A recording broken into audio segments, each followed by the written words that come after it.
Est-ce qu'il peut créer un être plus puissant que lui-même? Ça c'est une question à double tranchant quand même. Non, par exemple, c'est comme si c'est comme tu me disais que est-ce que Dieu peut créer un caillou qu'il ne peut pas soulever? Oui. Là, vous êtes d'accord avec moi, non?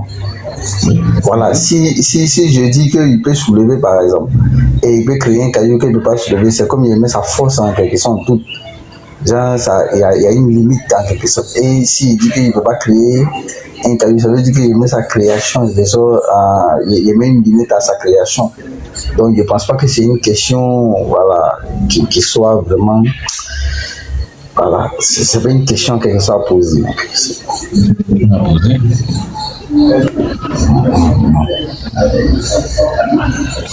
Bon, là, en fait, mais est-ce que moi, je veux savoir, donnez-moi des preuves réellement que Dieu n'existe pas. La façon de te prouver que ton Dieu n'existe pas, c'est de te démontrer que dans les conditions dans lesquelles tu dis que Dieu existe, il ne peut pas exister. D'accord, mais est-ce que Jésus n'a pas existé? Jésus est un mythe. Est-ce que Jésus... Il n'a jamais existé. Bon, comment ça se fait que les Juifs sont d'accord, ceux de l'évangile, ceux de la Torah, ils sont d'accord que Jésus Jean a existé, les chrétiens et puis les musulmans, et tous sont d'accord que Jésus a existé. Comment tu expliques cela? Mais c'est avec des preuves. Que les Juifs soient d'accord sur quelque chose, c'est censé, moi en tant que noir, c'est censé changer quoi? Vous dites? Moi je suis noir, pourquoi le point de vue d'un Juif va m'intéresser ou des Juifs va m'intéresser sur cette affaire? Non. Vu que Jésus peuvent penser ce qu'ils veulent. Mais ça, ce sont les témoins en quelque sorte. Les Juifs disent que Jésus est né. Les Juifs disent que Jésus va mourir dans une marmite de caca pour l'éternité. Va bouillir dans une marmite de caca pour l'éternité. Est-ce que tu es d'accord avec eux quand ils disent ça? Quoi? Non, je suis pas d'accord. Bah oui, les Juifs ils le disent très bien. Les Juifs disent que Jésus est né d'un adultère. Ils disent que Jésus sera puni dans une marmite de caca dans lequel il ira bouillir pour l'éternité. C'est dans qu'on appelle ça le Talmud, dans le Gittin 57a, pour ceux qui veulent les précisions. Hein? Dans le Gittin 57a, si vous allez voir, il a dit ça. Ils disent encore que dans le Sanhédrin, je crois 106a, hein, les passages du Talmud, ils disent que la maman de Jésus était une... Tu connais la chanson là, non? Ils disent que Marie était une fille bien, mais elle était une... Tu vois, les autres filles étaient des filles bien, mais Marie, elle était une. Et ça, c'est dans le Sanhédrin 106a. Sanhédrin 106a. Tu vas taper Torah, Talmud. Le Talmud, Sanhédrin 106a. On va te sortir. Marie était une...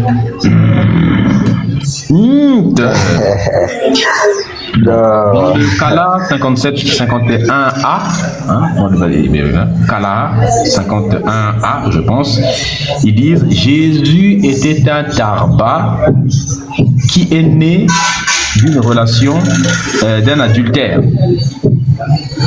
Jésus était un tarba qui est né d'une adultère. Mais la Bible dit qu'il est né sans péché. Et il est né sans péché. Est-ce aucun être humain, la Bible dit que tous les enfants naissent, nous naissons pécheurs, non? Mais Jésus n'est pas n'importe qui. Lui n'est pas n'importe qui, comment? Lui, c'est un Dieu. Naître sans péché, ça veut dire quoi? Qui est né avec le péché? Moi, je ne suis pas né avec le péché. Ah bon? Mais un bébé qui naît, en quoi est-ce qu'il est né avec les péchés? Il a fait quoi? Bon, moi, ce que m'a expliqué, je ne vais pas mentir, le fait que non, peut-être tu fais souffrir ta maman et donc tu es... Bon, je ne sais pas, hein. Que quoi? Donc c'est quand même bizarre quand même. Que quoi? Non, et c'est pas tout. Et c'est pas.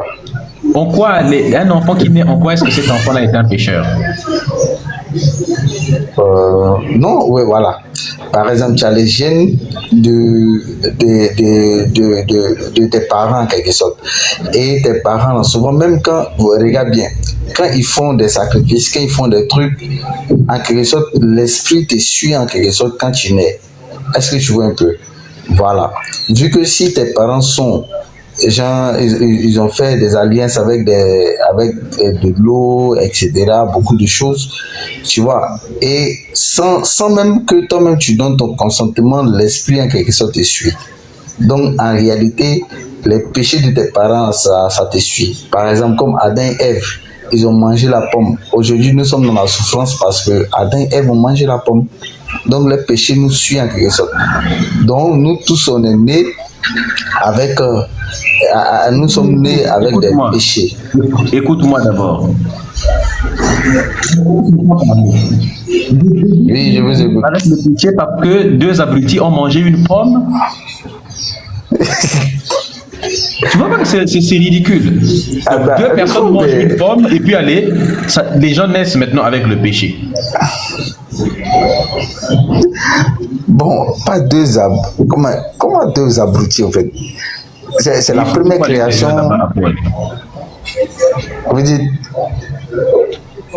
l'histoire de Adam et Ève, c'est un mythe. Ils n'ont jamais existé. Ça a été copié sur les histoires des Sumériens. Donc, ça n'a jamais existé? Non. Ah bon? Ouais. Là, vous m'informez là. Ok, il n'y a pas de souci.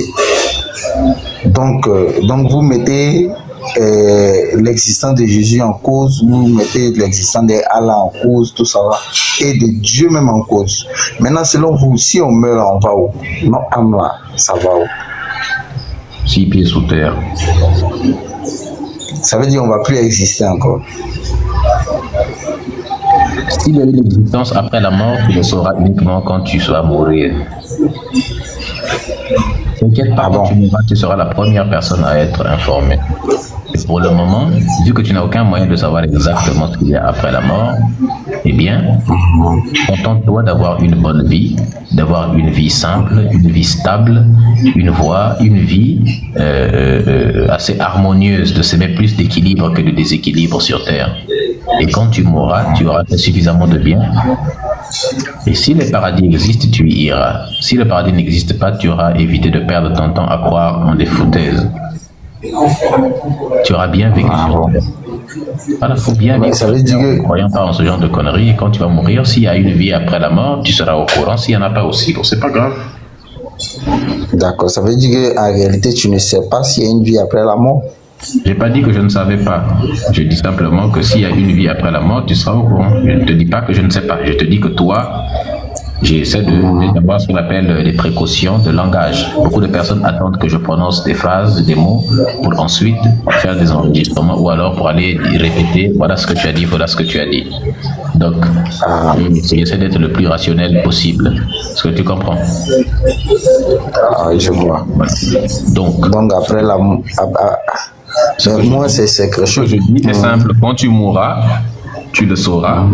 Après, quand tu vas mourir, tu seras la première personne à être au courant. Mais pourquoi tu penses qu'il doit faire le bien ou je sais pas, il doit arranger ma vie, etc. Il doit faire le bien? Pour apporter plus d'équilibre que de déséquilibre dans la société. Si chacun doit faire le mal dans une société, ce que nous appelons mal, c'est ce qui apporte le plus de déséquilibre dans la vie des autres, dans la société, ainsi de suite. Mais pourquoi il doit apporter l'équilibre dans la vie des gens, en fait, en quelque sorte? Pour avoir une société qui est très bien, qui est tranquille, pour bien vivre en société. Si chacun doit se comporter comme il veut, porter plus de déséquilibre, eh bien nous vivons dans une société qui est chaotique. Parce que nous devons faire de notre propre terre un paradis. Nous devons faire de nos pays, de nos villages, de nos continents des paradis. Or, nous en faisons des enfers. Le paradis, c'est pas après la mort, le paradis, c'est sur terre ici. les gens qui ont créé leur propre paradis ici sur terre, n'est-ce pas, en te volant avec l'argent de chez toi, avec le travail de ton travail, avec les minerais de ton pays, essaye de te convaincre. Tu dois aller au ciel, tu dois vivre pauvrement sur terre pour aller avoir le paradis au ciel après la mort. C'est ridicule. Mais d'accord. En tout cas, merci beaucoup. Merci mais moi, je voulais te poser une dernière question. Est-ce que tu crois au diable? Le diable. Est-ce que le diable existe? Les diables pourquoi existent. Ils sont sur terre. Ça existe. Ah bon? Oui. Donc les anges aussi existent? Non, le diable existe, mais il existe sur terre. Et les anges alors? Quoi? Et les anges? Les anges en fait quoi? Les anges, est-ce qu'ils existent en quelque sorte? Non. D'accord. Mais vous voyez, et regardez les choses. Je pense que tu ne comprends pas la réponse que je te donne. Non, vous ne comprenez pas. D'accord. Et je vous explique, c'est très simple. Tu comprends pas la réponse que je te donne apparemment. Ah bon, expliquez-moi parce que je suis un peu... Bientôt, je vais couper le live de la famille. Ne tapotez pas, on n'est qu'à 300 000 likes et le live vient d'être signalé.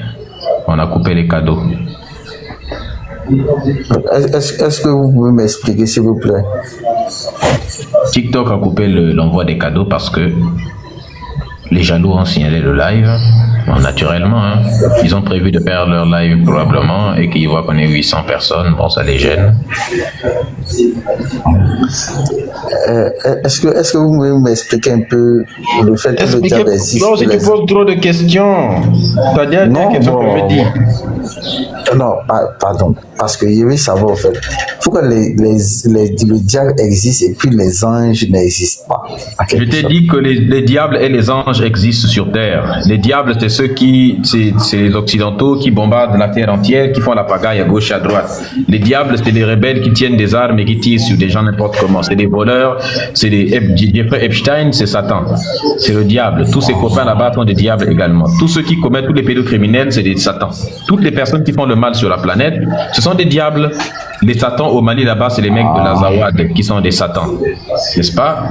Les gens au Soudan là-bas, ceux qui miolent les femmes au Soudan là-bas qui font de génocide, c'est eux les diables. Tu vois un peu l'armée rwandaise là à l'est du Congo, c'est eux les diables. Les M23, c'est tous des diables. Donc tu vois, c'est ça qu'on appelle les satans. C'est maintenant que je comprends en fait. C'est ça qu'on appelle satans. Maintenant, les anges, c'est tous ceux qui se battent pour le bien. C'est nous, on est les anges. D'accord. L'Afrique, par exemple, les anges de l'Afrique, c'est les Kémites. D'accord.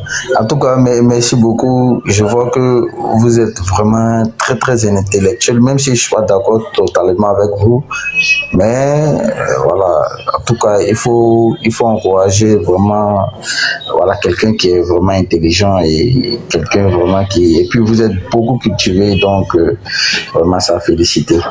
Mais ça ne veut pas dire forcément, je crois ce que vous dites, mais il y a certaines vérités dedans que voilà.